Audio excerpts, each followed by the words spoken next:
Welcome to episode 4 of Tech News on Laughing Lark Labs. So to start with, there is a worldwide continuing cyber attack going on against on-premises Exchange servers. Brian Krebs reports that over 30,000 companies in the US and over 100,000 companies globally are currently being affected by this cyber attack. The cyber attack involves a vulnerability in Exchange that allows an attacker to install a web shell on the server. Once the web shell is installed, attackers can gain access to a terminal session through a web browser.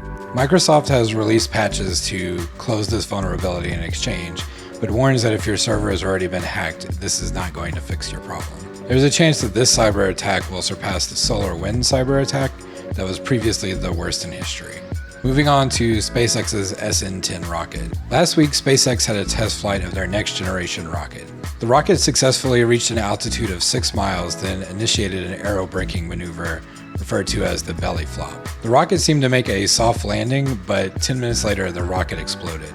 Elon Musk said that although the rocket appeared to land softly, it actually landed pretty hard and bent one of the landing legs, which led to the explosion. The next test rocket, dubbed SN-11, has already been moved to the launch pad.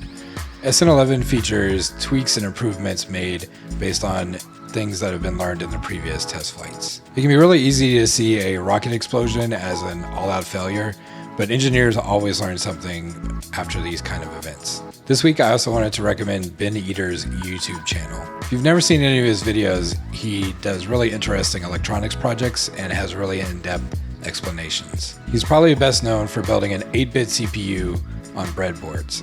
I learned a lot about how a CPU works from watching this series. His new video this week explains how the PS2 protocol works. If you get a chance, you should really check out his channel. The link will be down in the description. Finally, I wanted to bring up that AMD is releasing their new EPYC Milan CPU next week. These CPUs are generally targeted at servers. It can still be interesting to learn about these CPUs even if you're not building a server, because a lot of the technology gets transferred down the line to desktop parts. For example, the X570 chipset was based on a previous generation of EPYC's I/O controller. That's it for this week. I hope you found these stories interesting.